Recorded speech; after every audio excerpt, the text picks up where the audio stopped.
صلوا على محمد علينا من ثنيات الوداع وجب الشكر علينا ما دعا لله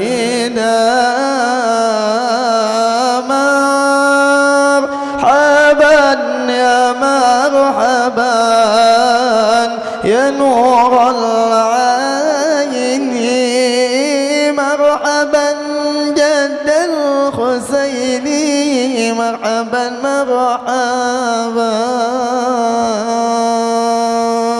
صلوا على محمد.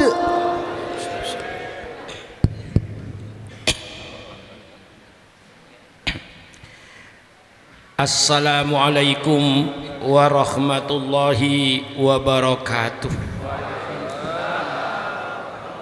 Bismillahirrahmanirrahim. Alhamdulillahi rabbil alamin. Wassalatu wassalamu ala ashrafil anbiya'i wal mursalin sayyidina wa habibina wa syafi'ina wa maulana Muhammad wa ala alihi wa ashabihi ajmain. Subhanaka la ilma lana illa ma 'allamtana innaka antal alimul hakim.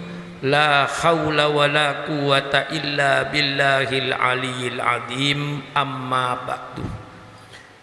Para alim ulama yang saya muliakan, yang tidak sebut satu persatu dengan tidak mengurangi takdim saya, para habaib yang saya muliakan, seluruh pejabat-pejabat pemerintah setempat, dalam hal ini Bapak Lurah yang saya hormati, hadirin dan hadirat sekalian yang berbahagia, wabil khusus kepada seluruh pimpinan dan pengurus Masjid Al-Murtadha beserta seluruh panitia peringatan Maulid Nabi besar Muhammad sallallahu alaihi wasallam. Terlebih dahulu saya menyampaikan ucapan terima kasih yang setinggi-tingginya. Terima kasih atas segala kegiatannya. Terima kasih atas segala aktivitasnya. Terima kasih kepada seluruh panitia peringatan Maulid yang semuanya niat kita hanya ingin untuk menghidupkan agama yang kita cintai di negara kesatuan Republik Indonesia ini. Rasulullah sallallahu alaihi wasallam bersabda, man ahya sunnati inda fasadi ummati falahu mitlu ajri syahidin. Barang siapa yang menghidupkan sunnahku, barang siapa yang menghidupkan agamaku di tengah-tengah kerusakan umatku, maka pahalanya sama dengan pahalanya orang-orang yang mati syahid di medan perang. Apalagi sekarang ini dalam era globalisasi, dengan kemajuan teknologi yang begitu besar, sedang terjadi perang peradaban. Perang peradaban ini perang yang tidak pakai senjata, tapi bahayanya jauh lebih dahsyat daripada yang pakai senjata. Perang peradaban antara peradaban yang berdasarkan nafsu, tentu yang dilahirkan oleh negara-negara barat, peradaban barat. Peradaban barat yang membanjiri negara-negara Islam ini, yang ingin mematikan dan meredupkan peradaban Islam ini. Alhamdulillah, dengan gabungan sholat subuh, peradaban Islam hidup. Dengan peringatan Maulid, peradaban Islam hidup. Dengan dikir-dikir yang namanya Rotibul Haddad, Rotibul Atos yang dibaca oleh kita ini dalam rangka mempertahankan peradaban Islam, sehingga peradaban Islam tidak redup. Walaupun tentu di antara kita peradaban Barat kadang-kadang sudah masuk ke rumah kita. Katakanlah kalau seorang Muslim mempunyai anak perempuan sudah dewasa umur 8 tahun ke atas, lalu pakai celana pendek atau pakai rok pendek atau membuka aurat hanya pakai kaos kutang, itu berarti peradaban kita sudah kalah, sudah masuk peradaban kafir, peradaban Barat ke rumah kita. Lah ini sekarang sedang terjadi perang peradaban. Turis-turis yang masuk ke Indonesia, film-film yang masuk ke Indonesia, majalah-majalah yang masuk ke Indonesia, peradaban-peradaban Barat yang membanjiri negara-negara Islam ini, seperti misalnya jogetnya, dansanya, dan lain-lainnya, pergaulan bebasnya, penjudiannya, mabuk-mabukannya, minum-minuman kerasnya. Ini sedang terjadi perang peradaban. Apakah kita mampu mempertahankan peradaban kita? Ya tentu tergantung kepada kita semua. Kalau kita masih punya akidah yang kokoh, insya Allah peradaban kita tidak akan hancur, bahkan akan bertegak. Insya Allah seperti pagi hari ini, dengan adanya subuh gabungan dengan peringatan Maulid, ini kita sedang menghidupkan peradaban Islam. Nah, maka saya tidak lupa pula pada seluruh panitia, saya ucapkan terima kasih pula atas segala pengorbanannya. Selalu saya menekankan pengorbanan, pengorbanan, pengorbanan, dan pengorbanan. Mengapa? Karena tidak ada satu keinginan, tidak ada satu kemauan, tidak ada satu cita-cita yang akan berhasil tanpa adanya pengorbanan. Ini pengorbanan. Negara Kesatuan Republik Indonesia ini berdiri bukan hadiah dari Belanda. Negara Kesatuan Republik Indonesia terwujud merdeka bukan hadiah dari Jepang. Terwujudnya Negara Kesatuan Republik Indonesia ini di atas aliran darah bangsa Indonesia. Sejak Perang Diponegoro tahun 1825 sampai tahun 1830, berapa ribu jiwa umat Islam yang gugur di medan perang melawan Belanda, terus berlangsung ratusan tahun sampai 45 Indonesia merdeka. Negara Kesatuan Republik Indonesia ini negara mahal karena berdiri di atas aliran darah dan cucuran air mata seluruh rakyat Indonesia. Berapa wanita yang jadi janda, berapa anak yang jadi yatim karena bapaknya gugur di medan perang melawan Belanda dan melawan Jepang. Ini pengorbanan. Umat Islam ikut berkorban besar. Insya Allah saham terbesar di dalam NKRI ini adalah umat Islam. Maka baca sejarah, yang memimpin bangsa ini baca sejarah, sehingga memberikan kebijaksanaan yang bijaksana, bahwa umat Islamlah yang terbesar pengorbanannya dalam mewujudkan NKRI ini. Kalau ada orang bertanya kepada Sukron Makmun, sejauh mana kontribusi bantuan umat Islam terhadap NKRI, saya akan bicara secara fakta.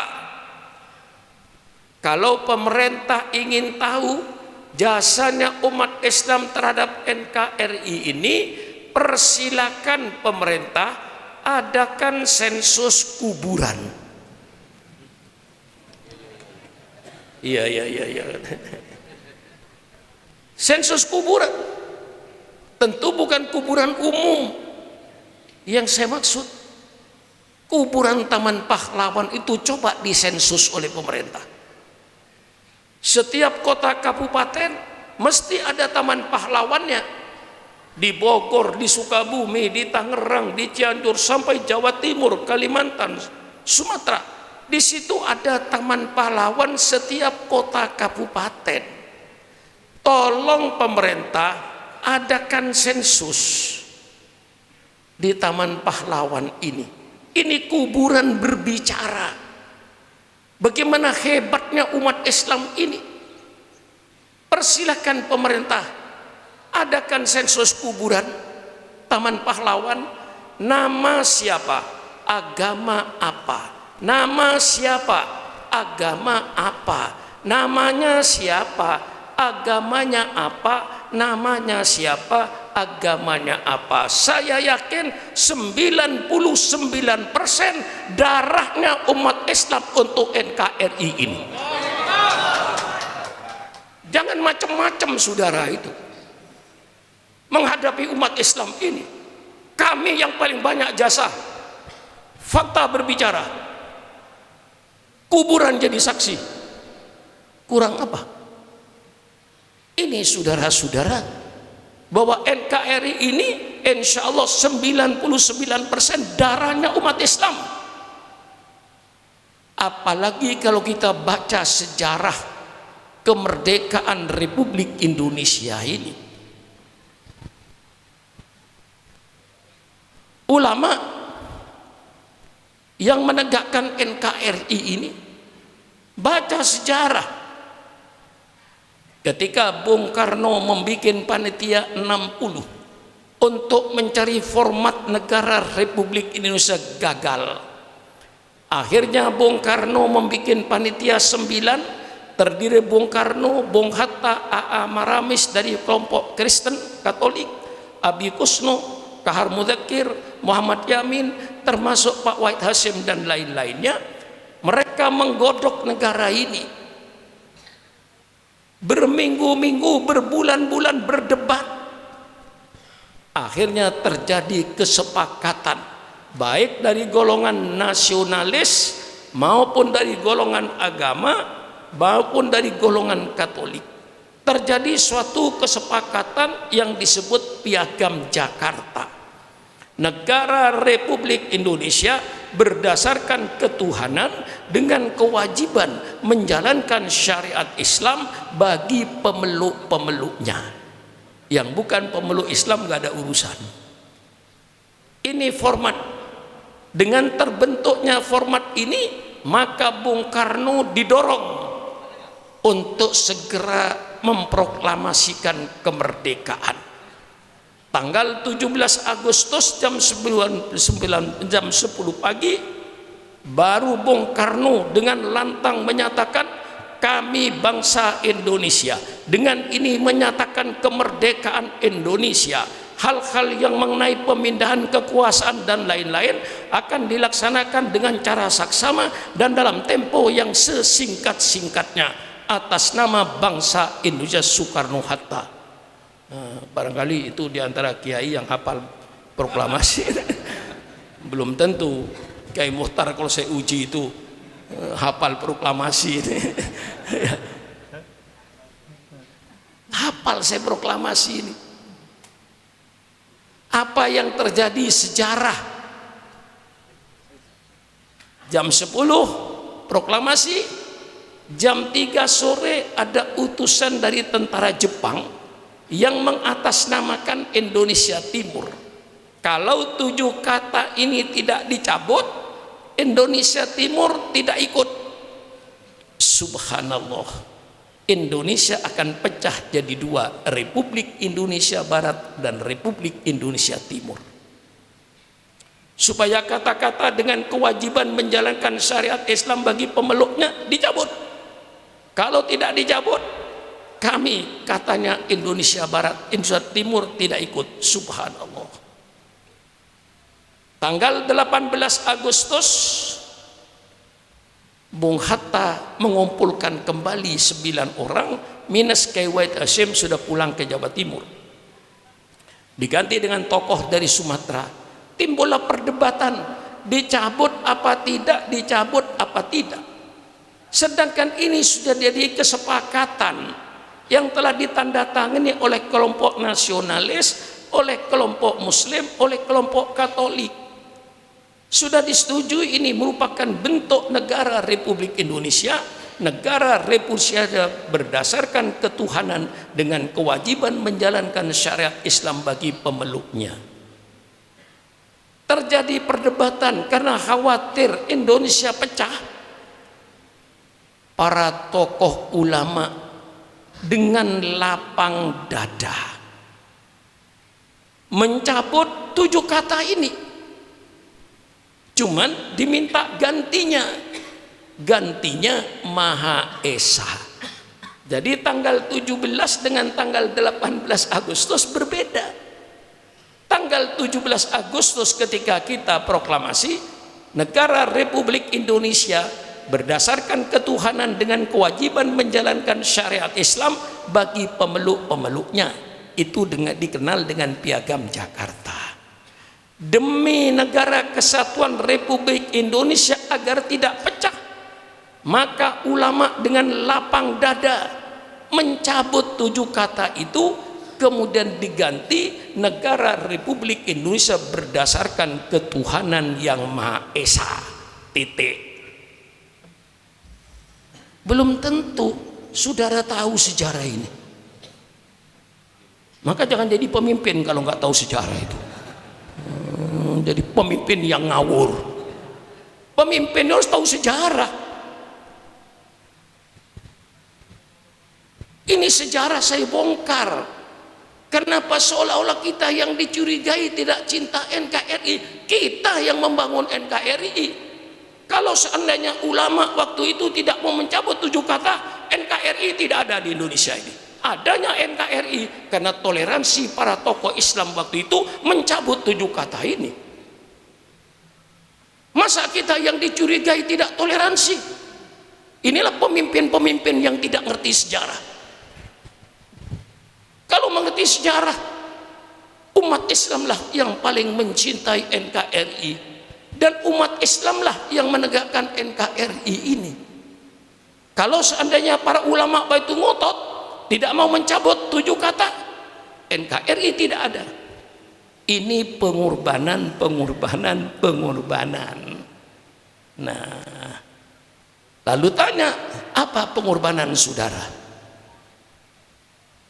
Saya yakin termasuk Sukron Makmun, ketua RT, ketua RW, termasuk Pak Lurah, termasuk Pak Camat, termasuk Pak Bupati, termasuk Pak Wali Kota, termasuk Pak Gubernur, termasuk Pak Presiden, termasuk Pak Menteri, termasuk anggota DPR, semuanya bukan orang yang berjasa dalam NKRI ini.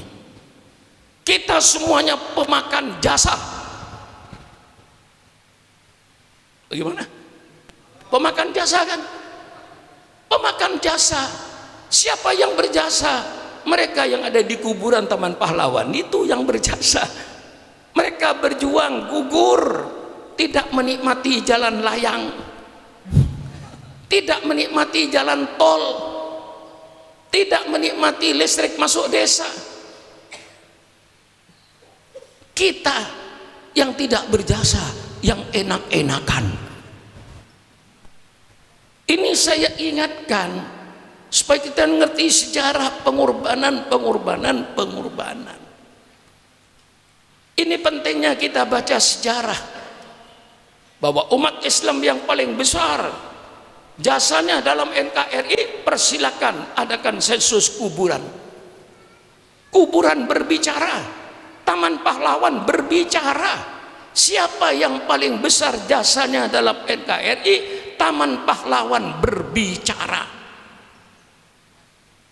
Mari kita ini sama-sama toleransi, mari sama-sama kita hidupkan NKRI ini. Semuanya dengan pengorbanan. Agama Islam diturunkan oleh Allah ke permukaan bumi ini. Tidak langsung Islam itu jaya, tidak langsung Islam itu besar, tidak langsung Islam itu tersebar. Besarnya dan jayanya Islam karena diperjuangkan oleh para nabi, termasuk Nabi Muhammad sallallahu alaihi wasallam dengan sahabat-sahabatnya, dengan segala pengorbanannya. Ini akan saya jelaskan pengorbanan ini. Nabi Muhammad datang tidak membawa agama baru. Nabi Muhammad datang menyempurnakan agama yang sudah dibangun oleh 25 rasul, 24 rasul sebelum Nabi Muhammad. Nabi yang ke-25. Nabi Muhammad ke-25 tidak membawa agama baru, menyempurnakan agama yang sudah dibangun oleh 25 rasul. Allah ciptakan Nabi Adam dengan keturunannya untuk menjadi pelaksana syariat Allah. Wa idh qala rabbuka lil malaikati inni ja'ilum fil ardi khalifah. Tatkala Allah berkata kepada para malaikat, saya akan ciptakan di bumi ini seorang khalifah, wakil saya, wakil Allah, yang maksudnya pelaksana syariat Allah. Siapa yang akan melaksanakan syariat Allah? Nabi Adam dengan keturunannya merupakan pelaksana syariat Allah. Sehingga untuk melaksanakan syariat Allah ini, Allah turunkan 25 rasul. Jadi kalau sudah ditanya siapa yang membangun Islam, yang membangun Islam Nabi Muhammad saja, salah. Salah itu. Yang benar gimana? Siapa yang membangun Islam? Yang membangun Islam 25 rasul. Mulai Nabi Adam. Nabi-nabi sebelumnya itu bangun Islam. Nabi Muhammad tidak membawa agama baru. Finishing. Apa? Menyempurnakan, bukan membawa agama baru. Nabi Adam datang mengajak umatnya supaya beriman kepada Allah, pencipta alam semesta, sujud kepada Allah, bukan sujud kepada Nabi Adam. Dan Nabi Adam bersama-sama dengan umatnya sujud kepada Allah, Islam. Datang Nabi Nuh. Nabi Nuh sama seruannya, mengajak umatnya beriman kepada Allah, sujud kepada Allah, bukan sujud kepada Nabi Nuh. Dan Nabi Nuh bersama-sama dengan umatnya sujud kepada Allah, Islam. Datang Nabi Ibrahim alaihissalam. Nabi Ibrahim mengajak umatnya supaya beriman kepada Allah subhanahu wa ta'ala, pencipta alam semesta. Sujud kepada Allah, bukan sujud kepada Nabi Ibrahim. Dan Nabi Ibrahim bersama-sama dengan umatnya sujud kepada Allah, Islam. Datang Nabi Musa alaihi salam. Apa tugasnya Nabi Musa? Sama. Nabi Musa mengajak umatnya beriman kepada Allah, pencipta alam semesta. Sujud kepada Allah, bukan sujud kepada Nabi Musa. Dan Nabi Musa bersama-sama dengan umatnya sujud kepada Allah.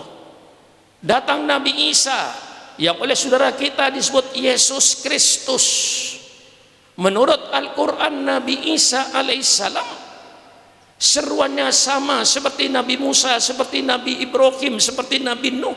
Nabi Isa mengajak umat manusia agar beriman kepada Allah subhanahu wa ta'ala, pencipta alam semesta. Sujud kepada Allah, bukan sujud kepada Nabi Isa. Dan Nabi Isa di dalam Al-Quran bersama-sama dengan umatnya sujud kepada Allah subhanahu wa ta'ala, Islam. Datanglah junjungan kita Nabi besar Muhammad sallallahu alaihi wasallam menyelesaikan bangunan. Karena bangunan selesai, Allah meresmikan. Nah, ini saya kasihkan pemahaman yang utuh kepada saudara tentang pandangan Islam ini. Nabi datang menyempurnakan, sehingga sebenarnya agama Allah tidak ada perbedaannya. Agama Allah itu didasari tauhid, beriman kepada Allah Subhanahu wa taala, pencipta alam semesta, sujud hanya kepada penciptanya. Jangan sujud kepada makhluk selain Allah, itu makhluk ciptaan Allah. Jangan sujud kepada ciptaan Allah, sujudlah pada penciptanya, Allah Subhanahu wa taala. Ini akidah yang dibawa oleh 25 rasul. Tidak ada bedanya. Hanya syariat Allah itu tidak diturunkan oleh zaman Nabi Adam sekaligus. Siapa yang akan melaksanakan? Syariat Allah turunkan sesuai dengan perkembangan dan kebutuhan manusianya. Zaman Nabi Adam tidak ada undang-undang nyolong. Mengapa zaman Nabi Adam tidak ada undang-undang nyolong? Karena zaman Nabi Adam tidak ada orang nyolong. Mengapa tidak ada orang nyolong? Tidak ada orang. Siapa yang mau nyolong?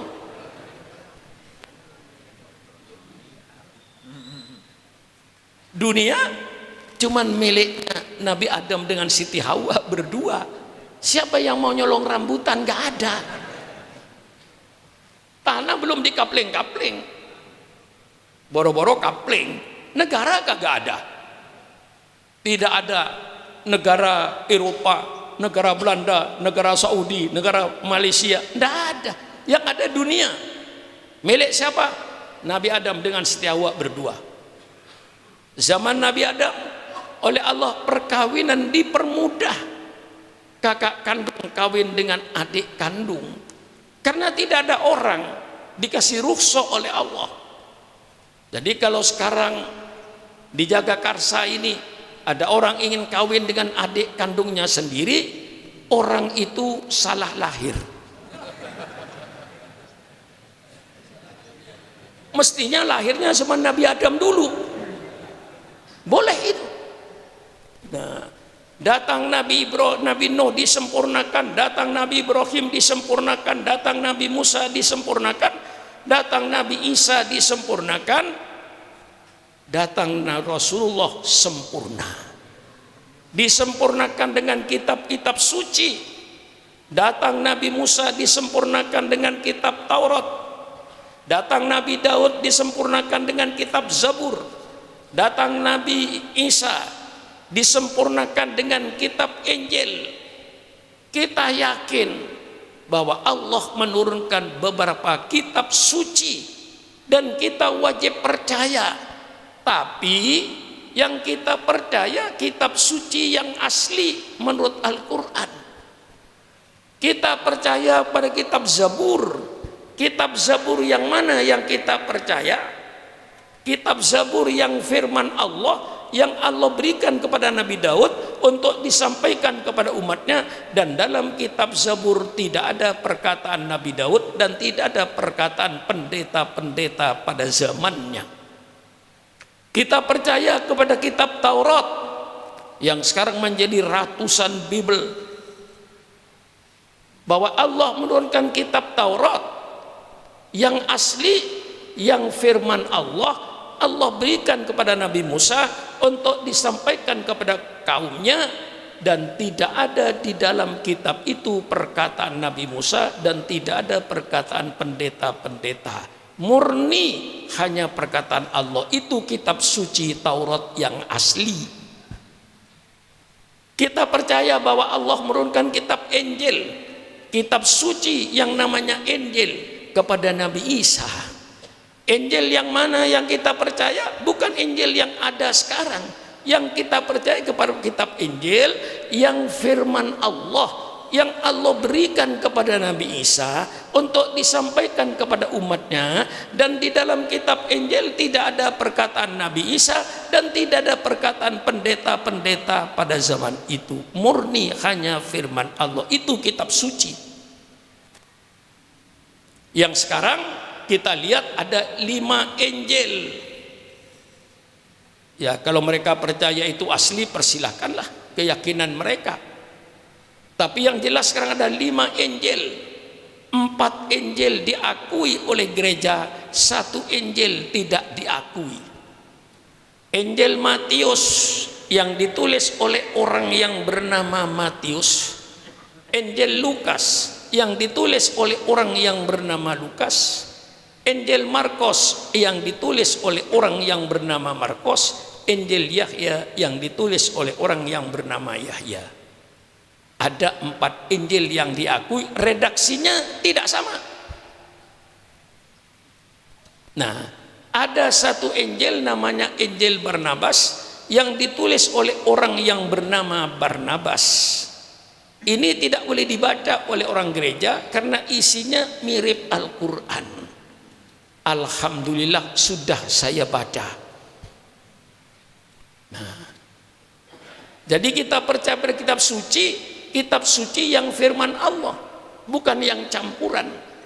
Ya, kalau mereka percaya pada kitab suci mereka, persilakan, kami tidak menghalang-halangi. Karena keyakinan mereka percaya bahwa Injil ada 4, 1 tidak ada 5, 1 ditolak, 4 diterima, persilakan. Tapi bagi kami umat Islam hanya percaya kepada Injil yang firman Allah. Dan dalam Injil itu tidak ada perkataan Nabi Musa, Nabi Isa, kagak ada. Perkataan pendeta-pendeta juga nggak ada. Nah, inilah kitab suci. Datanglah Al-Quran 30 juz. Rasulullah Sallallahu Alaihi Wasallam dalam kitab Sahihu Muslim dalam bab Muhammad Khatamun Nabiyyin, Rasulullah bersabda, "Mathali wa mathalul anbiya min qabli kamathali man bana baitan wa ana akhiru man wada'a hadil labinah." Perumpamaan saya, kata Nabi Muhammad, dengan nabi-nabi sebelum saya itu cuman ibaratkan orang yang membangun sebuah rumah besar. Sayalah datang terakhir, meletakkan batu terakhir, pertanda bahwa pembangunan agama Islam sudah selesai dengan datangnya Nabi Muhammad Sallallahu Alaihi Wasallam yang kita rayakan. Kul bifadlillah wa birahmatihi wa bidzalika falyafrahu. Katakanlah oleh engkau Muhammad, dengan karunia Allah dan dengan rahmat Allah hendaknya mereka bergembira. Tidak ada karunia Allah yang lebih besar daripada lahirnya Nabi Muhammad Sallallahu Alaihi Wasallam. Tidak ada rahmat Allah yang lebih besar daripada lahirnya Nabi Muhammad Sallallahu Alaihi Wasallam. Ini berarti rahmat terbesar, karunia terbesar. Kita bergembira, tunjukkan rasa cinta kita pada Rasulullah. Kita adakan peringatan Maulid karena cinta sama Rasulullah. Insya Allah Rasulullah bersabda, almar'u ma'aman ahabba yaumal qiyamah. Setiap manusia nanti akan dikumpulkan oleh Allah di padang mahsyar bersama-sama dengan orang-orang yang ia cintai. Insya Allah kita jamaah Masjid Al-Murtada seluruhnya pencinta Rasulullah Sallallahu Alaihi Wasallam. Insya Allah kita nanti akan bersama-sama dengan Rasul di padang mahsyar. Kita karena cinta pada Rasulullah, kita adakan peringatannya. Kita bergembira dengan lahirnya Rasulullah Sallallahu Alaihi Wasallam. Bagaimana perjuangan beliau dengan segala pahit getirnya, Rasulullah melaksanakan amanah. Kalau sudah datang di kuburan Rasulullah, asyhadu annaka ya Rasulullah addal amanah wa nasahtal ummah bal wa ballaghtar risalah. Kita di depan Nabi menyatakan di depan kuburannya, ya Rasulullah, engkaulah yang telah memenuhi amanah yang Allah berikan kepada kau. Engkaulah orang yang telah menyampaikan ajaran-ajaran Islam kepada umat. Engkau telah menasehati umat. Kami menjadi saksi ketika ziarah kubur kepada Rasulullah sallallahu alaihi wasallam. Kita katakan depan mereka, depan Rasulullah, innaka addaital amanah, ballaghtar risalah, wa nasahtal ummah. Bagaimana Rasulullah berdakwah dari awal? Subhanallah. Rasulullah memulai dakwanya dari pintu ke pintu, karena diancam pembunuhan oleh orang-orang kafir Quraisy. Dengan sepi, dengan sembunyi-sembunyi nabimu berdakwah. Akhirnya Allah perintahkan fasda bima tu'mar wa a'rid anil jahilin. Hai Muhammad, sekarang kau tidak perlu lagi sembunyi-sembunyi, sampaikan dakwah ini secara terang-terangan. Mulai Rasulullah terbuka mengajak bangsa Arab kaum Quraisy untuk beriman kepada Allah. Disitulah Rasulullah diancam dengan pembunuhan, diancam dengan penyiksaan. Sayyidina Bilal diikat tangannya, ditarik di atas padang pasir, perutnya dikasih batu agar mereka kembali kepada agama yang kafir. Tapi Sayyidina Bilal kokoh, ahad, ahad, ahad, Allah yang Maha Esa.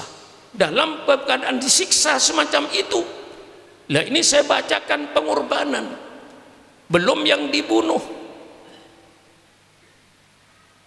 Tetapi kenyataannya kekejaman, penyiksaan, pembunuhan tidak mampu untuk memadamkan api Islam ini. Api Islam semakin menyala untuk menerangi kegelapan kota Mekah. Akhirnya orang kafir Quraisy merubah politiknya, mengadakan embargo ekonomi. Di dinding Ka'bah yang 4 dinding ditulis, seluruh bangsa Arab tidak boleh mengadakan hubungan dagang dengan umat Islam, khususnya di bidang pangan. Inilah penderitaan nabimu.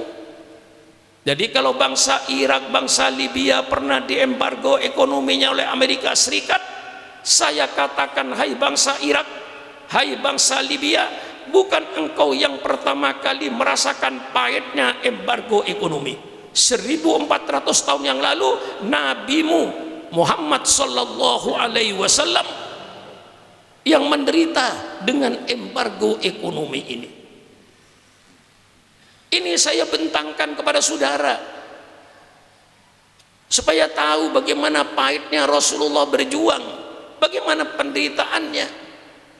Akhirnya orang kafir Quraisy merubah lagi politiknya, karena embargo ekonomi tidak mampu untuk memadamkan Islam. Islam semakin menyala. Akhirnya orang kafir Quraisy merubah politiknya lagi dengan politik damai. Abu Thalib pamannya didatangi oleh orang kaum Quraisy, hai Abu Thalib, engkau kan pamannya Muhammad.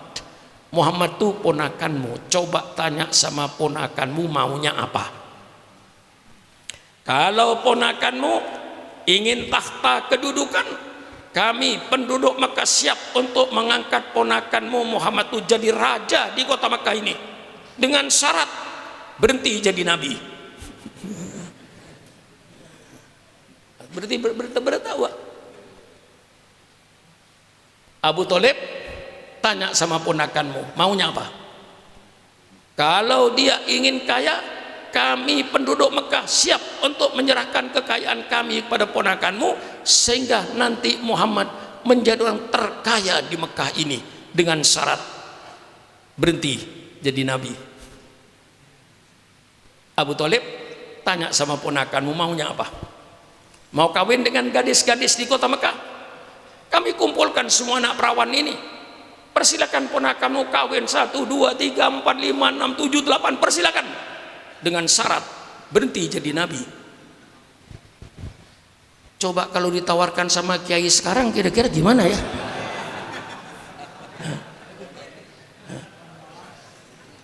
Lah di sini letaknya uswatun hasanah. Sampai pada kejiwaannya uswatun hasanah ini. Bukan hanya karena akhlak sehari-hari, itu sudah mafhum. Allah yang memuji Nabi Muhammad kurang apa? Innaka la'ala khuluqin azim. Allah yang memuji. Tapi saya titik beratkan, inilah perjuangan nabimu. Ini sejarah bisa terulang. Maka kiai-kiai hati-hati kiai kalau ditawarin jabatan. Ya, hati-hati. Misalnya Sukron Makmun. Sudahlah Pak Sukron dan jadi kiai, keluar masuk kampung, malam-malam kagak tidur. Sudahlah saya angkat jadi menteri luar negeri.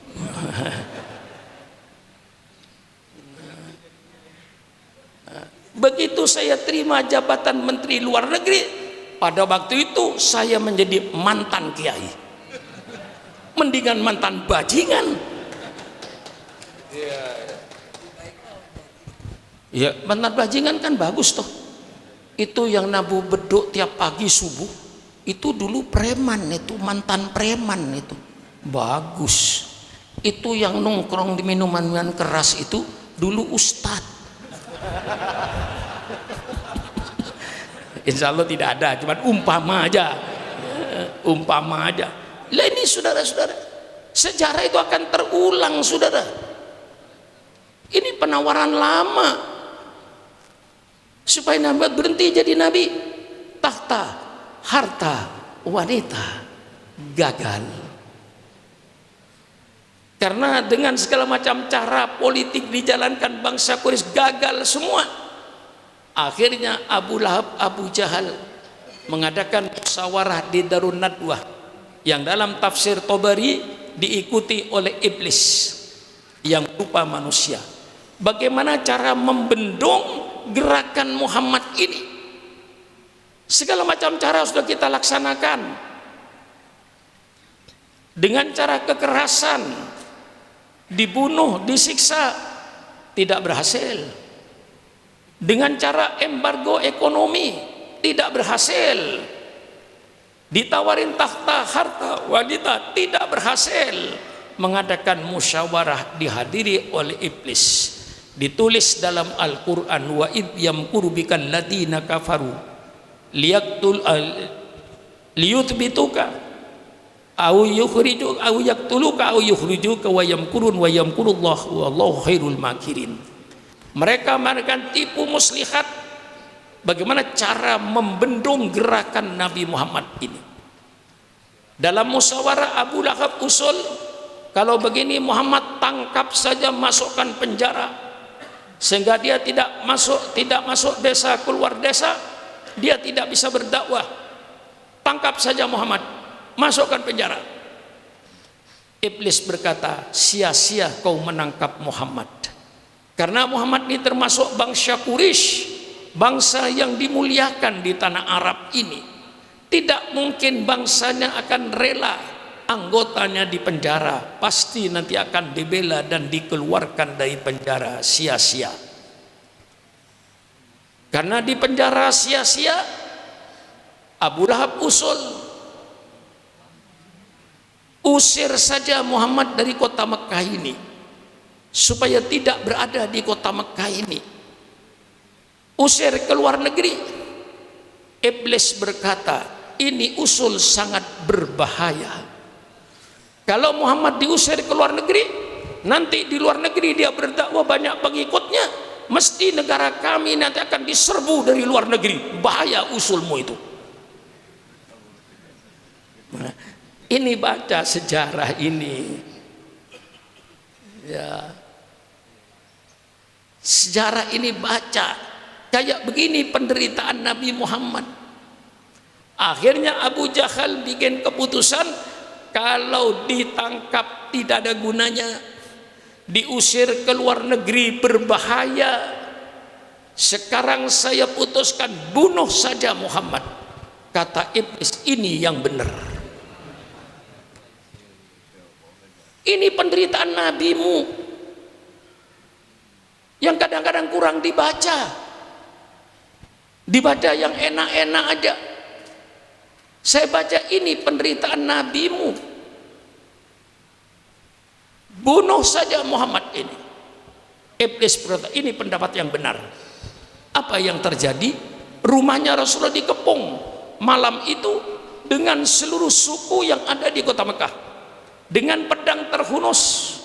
Perintahnya Abu Jahal, Muhammad keluar, potong lehernya, jangan dikasih kesempatan Muhammad berbicara. Coba bagaimana saudara keadaan Nabi Muhammad dalam rumah yang gelap, dikepung dengan pedang terhunus, mau dibunuh. Itulah perasaan nabimu ketika itu.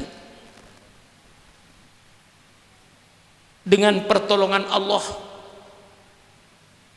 Jibril turun. Muhammad, malam ini Allah perintahkan kau tinggalkan kota Mekah ini. Coba gimana seandainya Pak Haji, malam ini kau tinggalkan kota Mekah, kota yang dicintai, tempat lahirnya, kayak Pak Haji di Jagakarsa, suruh pindah ke hutan di Kalimantan. Mana mau? Misalnya tempat tumpah darahnya, lahirnya di Jagakarsa.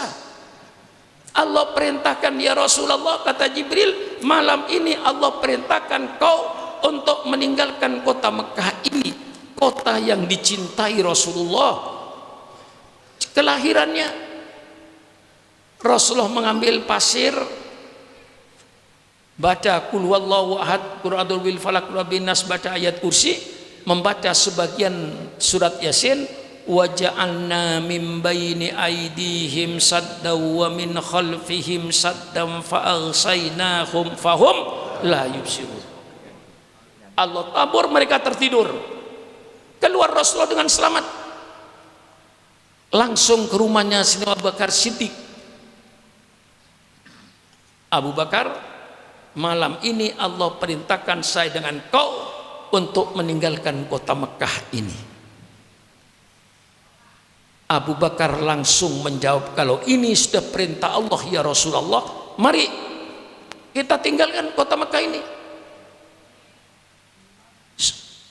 Sayyidina Abu Bakar membuktikan hadis Rasulullah sallallahu alaihi wasallam, la yu'minu ahadukum hatta akuna ahabba ilaihi min malihi wa waladihi wa walidihi wan nasi ajman. Tidak sempurna iman seseorang itu sehingga aku, kata Rasulullah, lebih dicintai olehnya daripada hartanya, daripada anaknya, daripada bapaknya, dan dari seluruh manusia yang ada. Dibuktikan oleh Sayyidina Abu Bakar Siddiq, tidak memikirkan rumah, tidak memikirkan keluarga. Ayo Rasulullah, kita tinggalkan kota Mekah ini. Masya Allah. Inilah pahit getirnya perjuangan Rasulullah sebagai uswatun hasanah. Saya tidak melarang ibu mencintai suaminya, saya tidak melarang bapak mencintai istrinya, saya tidak melarang bapak dan ibu mencintai hartanya dan anaknya. Tapi hendaknya kecintaan kepada Rasulullah di atas segala kecintaan yang ada. Baru imannya sempurna. Selalu baca sholawat para Rasulullah sepanjang masa. Bu, matanya melotot dipanggil nggak nyaut. Maaf Bu ya, di tempat saya Bu, kalau matanya melotot dipanggil nggak nyaut, itu namanya ikan asin Bu. Apa? Ikan pedak Bu. Nah, baru nyaut. Cintakah ibu kepada suaminya? Yang tidak menjawab, saya doakan mudah-mudahan suaminya kawin lagi. Awas, tadi batal, nggak jadi yang tadi ya. Saya ulang sekali, kalau ini tidak menjawab, saya doakan yang tidak menjawab mudah-mudahan suaminya kawin lagi. Bu, cinta nggak sama suaminya? Nah, mudah-mudahan nggak kawin lagi. Nah, jujur kan saya ini. Bapak-bapak cinta nggak sama istrinya? Yang tidak menjawab berarti punya cadangan di luar rumah. Kan ngerti saya ini. Pak, cinta nggak sama istrinya? Saya tidak melarang, itu wajar. Tapi Abu Bakar Siddiq radhiyallahu an membuktikan kecintaan pada Rasulullah di atas segala kecintaan yang ada. Dia tidak mikirkan rumahnya, tidak mikirkan keluarganya. Subhanallah. Berangkatlah bersama Rasul tengah malam gelap. Itulah sejarah hijrahnya Rasulullah. Sampai pindah tengah malam berdua menuju Jabal Thur. Disitulah beliau istirahat di Gua Thur. Paginya Abu Jahal datang, hai pemuda-pemuda, mana kepalanya Muhammad? Mereka jawab, Muhammad belum keluar. Tidak mungkin, subuh Muhammad mesti keluar. Dibuka, tidak ada Nabi Muhammad. Lalu bangsa Quraisy mengadakan sayembara. Barang siapa yang menemukan Muhammad mati atau hidup, 300 unta. Satu unta itu nilainya 3 kerbau. 300 unta berarti 900 kerbau. Mereka berlomba mencari. Kelihatan tapak kaki di pasir itu 4. Ini pasti Muhammad dengan Jibril, dengan siapa? Dengan Abu Bakar. Telusuri. Wa makaru wa makarallah wallahu khairul makirin. Mereka bikin tipuan, Allah yang menjawab tipuan mereka, dan Allah sebaik-baik menjawab tipuan. Allah perintahkan labah-labah bikin sarang, Allah perintahkan merpati bertelur. Karena sarang labah-labah masih utuh, rapi, dari jauh mereka berteriak semuanya, tidak ada orang, tidak ada orang, tidak ada orang. Padahal di situ ada Nabi Muhammad dengan Abu Bakar Siddiq radhiyallahu anhu. Setelah 3 hari berangkatlah ke Madinah lewat jalan tikus, istilah orang Betawi. Tidak jalan biasa, jalan biasa masih ketangkap. Jalan tikus, bukit-bukit itu yang dilewat, yang tidak dilewatin orang. Itulah penderitaan nabimu uswatun hasanahnya. Sampai di Madinah disambut oleh penduduk Madinah. Disitulah Rasulullah mulai mendirikan peradaban Islam. Ya. Di Mekah tidak sempat mendirikan peradaban Islam. Di Madinah lah Rasulullah mulai mendirikan peradaban Islam. Bagaimana peradaban Islam dalam berumah tangga, bagaimana peradaban Islam dalam ber-RT, ber-RW, bermasyarakat. Islam punya peradaban. Bagaimana peradaban Islam dalam ekonomi, Islam punya peradaban yang sangat indah. Rasulullah membentuk peradaban dalam politik, dalam mengatur negara. Bagaimana peradaban Islam dalam politik, bagaimana peradaban Islam dalam ekonomi, bagaimana peradaban Islam dalam bermasyarakat, bagaimana peradaban Islam dalam berumah tangga. Mulai dibangun peradaban Islam. Dalam rumah tangga, kalau cewek cinta sama cowok itu wajar. Kalau ada anak muda bilang, saya Pak Kiai ketemu dengan cewek cantik Pak Kiai, saya nggak apa-apa Kiai, biasa aja. Malah saya kesenggol perempuan cantik Kiai, nggak apa-apa, sama dengan kesenggol tiang listrik. Nah, ini anak muda gini perlu diperiksa ini. Anak muda nggak beres ini. Tapi kalau anak muda, saya kalau melihat cewek cakep Pak Kiai, hati saya berdebar-debar. Normal kok, bagus. Betul kan? Allah yang menciptakan. Laki-laki senang dengan perempuan, perempuan senang dengan laki-laki. Dibangunlah satu peradaban. Meminang. Setelah meminang ke sama-sama orang tua cewek, dia setuju akad nikah yang begitu indah. Dikawinkan, mengawinkan, akad nikah, ijab qabul, lalu dengan mahar, tanda pertanggungan jawab lahiriahnya. Akad nikah merupakan satu peradaban yang indah. Dengan peradaban inilah maka Allah perintahkan untuk bergaul sebebas-bebasnya. Islam tidak melarang laki-laki bergaul bebas dengan perempuan, malah Islam menyuruh agar laki-laki bergaul sebebas-bebasnya dengan perempuan, tapi di bawah keridhaan Allah melalui akad nikah yang sah. Indah Islam itu. Ini peradaban yang dibangun oleh Rasulullah, peradaban Islam. Iya, tidak ada oh Islam melarang laki-laki bergaul bebas dengan perempuan. Kalau Islam melarang laki-laki tidak boleh bergaul bebas dengan perempuan, tidak ada Pak Haji, tidak ada Pak Lurah. Pak Lurah itu hasil pergaulan bebas. Ya, sadar hasil pergaulan bebas. Kalau ayah ibu tidak bergaul bebas di kamar, nggak ada Pak Kiai. Syukuran makmun termasuk hasil pergaulan bebas. Ayah saya dengan ibu saya bergaul bebas di bawah keridhaan Allah dengan akad nikah yang sah. Yang dilarang ayam. Jangan jadi kayak ayam. Bu, tahu ayam nggak Bu? Nggak tahu. Ayam bertelur Bu, katakan 6, ngerem Bu. Di antara telur yang ngerem tadi ada ayam jago Bu. Gede ayam jago tadi ibu kandungnya dikawin. Kurang ajar nggak? Kurang ajar nggak? Siapa?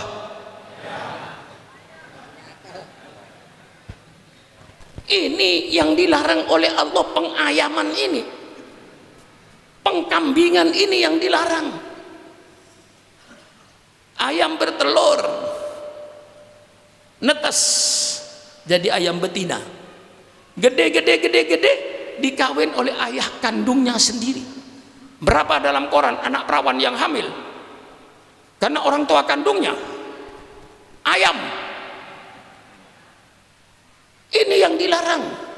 Maka peradaban Islam dalam rumah tangga ini peradaban yang indah,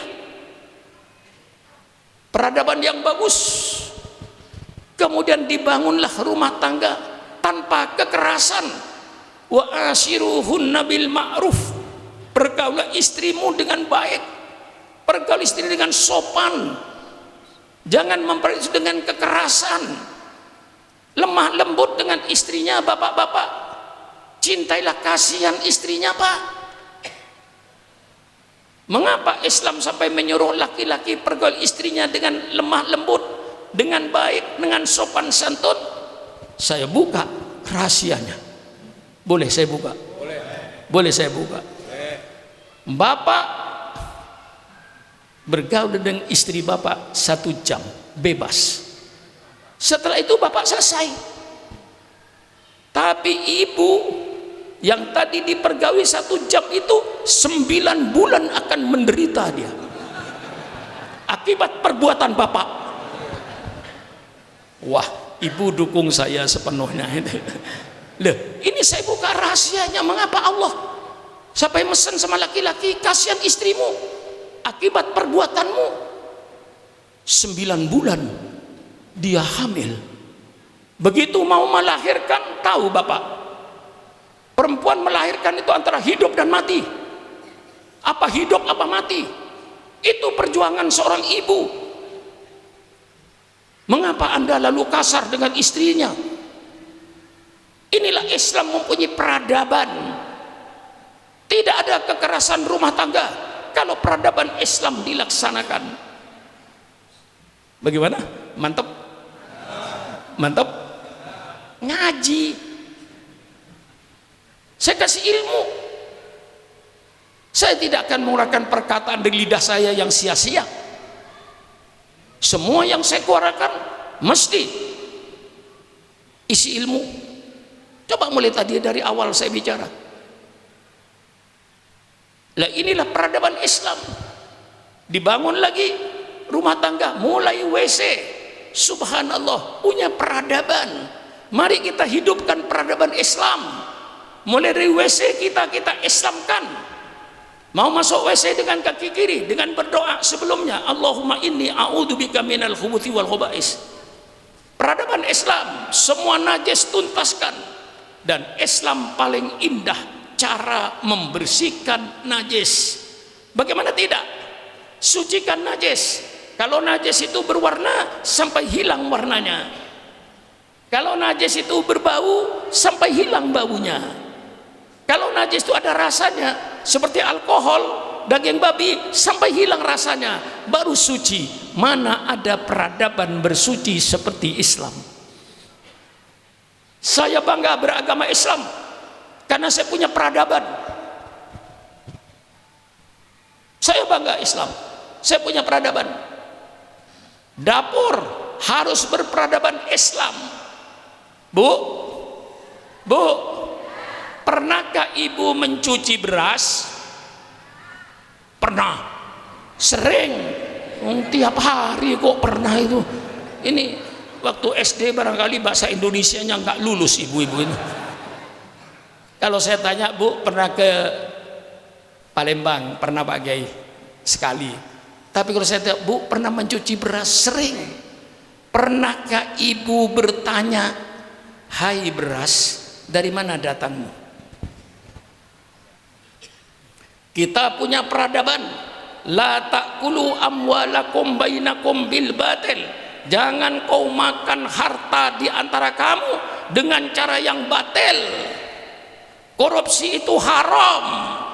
Sogok menyogok itu haram. Rentenir itu haram. Ngurangin timbangan itu haram. Nipu orang itu haram. Kapan barang haram itu akan hilang? Kalau semua bangsa Indonesia berperadaban Islam.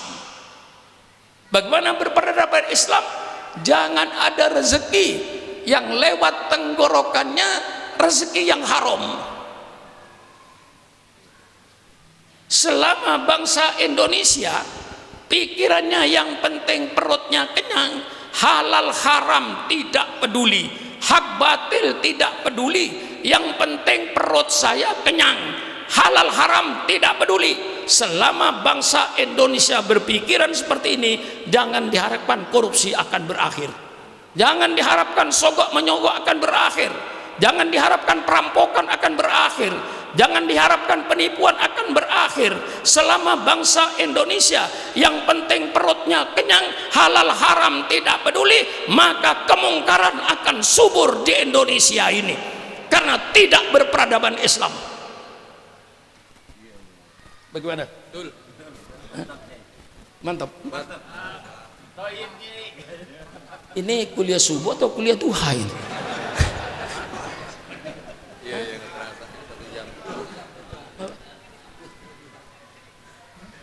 Sekarang sudah saya dikejebak saya ini.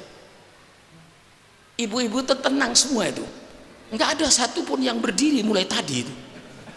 Duduk anteng semua. Dengan keantengan saudara itu saya kejebak. Ikut anteng jadinya. Ngikutin saudara saya ini. Coba saudara berdiri keluar, berdiri keluar. Ibu berdiri keluar, berdiri keluar. Insya Allah saya berhenti, Bu. Daripada saya ditinggal sendirian di masjid. Ini peradaban. Ya kalau saya diperinci enggak selesai pidato saya itu. Sudah saya ambil garis besarnya aja. Peradaban rumah tangga yang dimaksud innama bu'itu li utama makarimal akhlak. Suaminya berakhlak, istrinya berakhlak, anaknya berakhlak. Inilah peradaban rumah tangga. Banyak kalau saya peradaban makan, Pak. Bu, kalau ibu nanti makan dengan suaminya, Bu, ingat saya ya. Bukan ingat ngirim, enggak usah. Di rumah banyak makanan saya. Ingat saya saja. Kalau ibu yang ingat sama bapaknya bilang, Pak, apa Bu?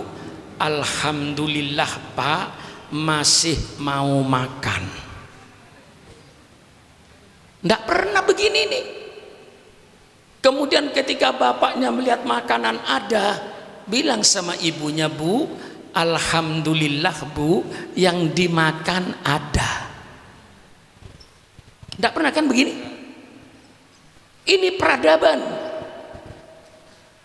Bagaimana tidak? Malam ini, hari ini, kalau ibu keliling rumah sakit, baik rumah sakit Depok, rumah sakit Jakarta, hari ini Bu, ribuan orang yang tidak mau makan. Yang dimakan ada, susu ada, telur ada, roti ada, tidak mau makan. Persilakan Kiai keliling rumah sakit di Jakarta ini. Hari ini ribuan orang tidak mau makan. Persilakan sudah keliling ke tempat-tempat bencana alam, orang pengungsi, mereka sekarang mau makan, yang dimakan tidak ada. Mau makan apa? Alhamdulillah masih mau. Ini satu nikmat mau makan Pak. Pernah tidak mau makan? Ya lagi sakit. Alhamdulillah masih mau makan. Alhamdulillah yang dimakan ada. Allahumma barik lana fima razaqtana wa qina adzabannar. Bismillahirrahmanirrahim. Masyaallah. Alhamdulillah li at'amana bada. Alhamdulillah li at'amana wa saqana wa ja'al muslimin. Subhanallah. Sampai di kamar tidur, Islam punya peradaban. Tidak ada ayam tidur baca bismillah. Tidak ada kambing tidur baca bismillah. Kalau bapak dan ibu tidur tanpa baca bismillah, sama dengan ayam dan kambing. Minimal bismikallahumma ahya wa amut. Sampai suami mau tidur dengan istrinya, itu ada bismillahnya. Cuman kadang-kadang tidak keburu. Masalahnya tidak keburu. Padahal waktunya panjang. Coba dari jam 9 malam sampai subuh, kok tidak sempat baca bismillah?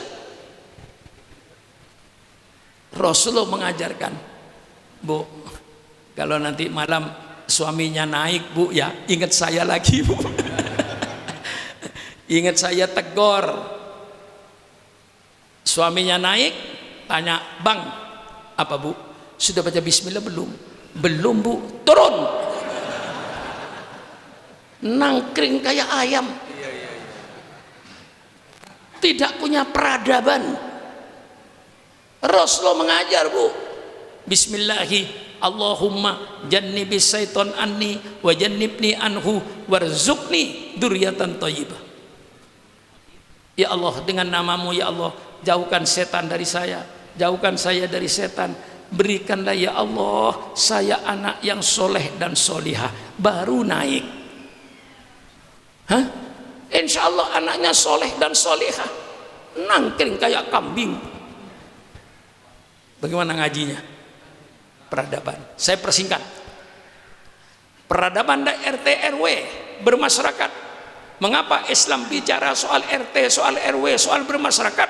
Supaya anggota masyarakat ini orang yang berakhlak, orang yang bermoral. Jangan sampai anggota masyarakatnya preman-preman, bajingan-bajingan, penipu-penipu, hancur masyarakat ini. Innama bu'itu liutammima makarimal akhlak. Islam bicara soal ekonomi, supaya pelaku ekonomi orang yang berakhlak, yang jualan di pasar-pasar orang berakhlak, orang yang jualan di toko-toko berakhlak, di perusahaan-perusahaan orang yang bermoral. Jangan sampai pelaku ekonominya bajingan-bajingan dan preman-preman yang menghancurkan tatanan masyarakat. Islam bicara soal politik. Terakhir, yang kiai-kiai pada takut. Islam bicara soal politik, kiai didatangin oleh penipu-penipu, Kiai, politik itu kotor. Kiai, politik itu jahat. Kiai bersih, kiai suci, nggak usah campurin politik kiai. Tahlilan aja di pesantrennya. Saya yang mau politik. Kiai dilarang politik karena dia yang mau berpolitik, dia yang mau berkuasa. Kiai ditipu. Klarifikasi dengan saya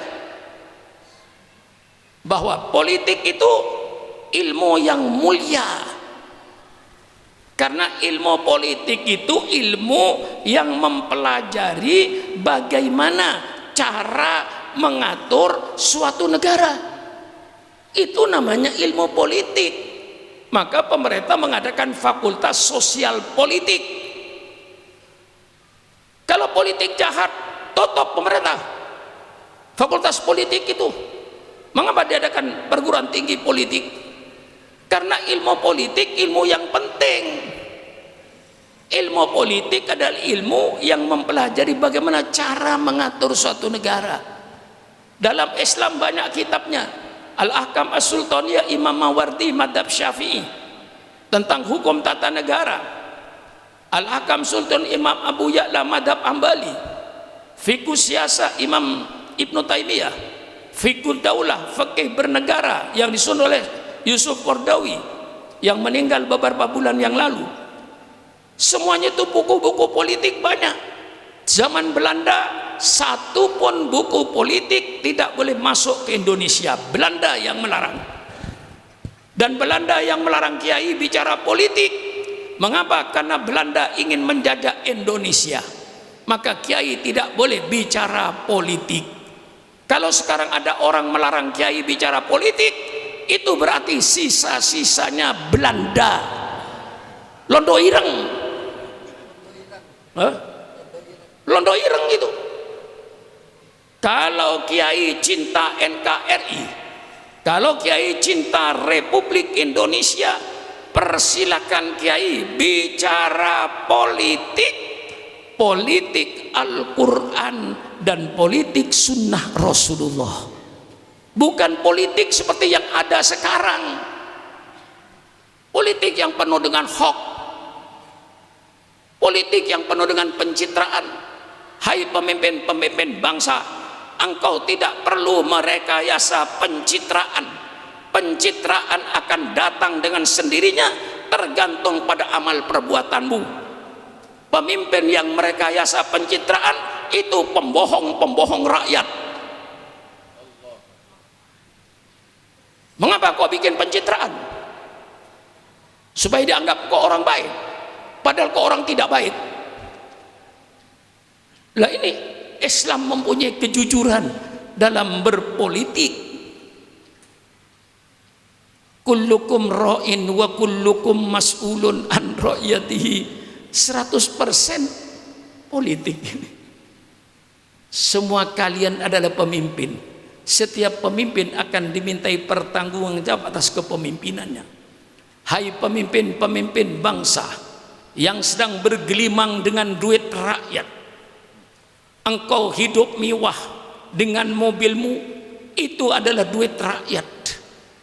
Maka kau harus mementingkan kepentingan rakyatmu.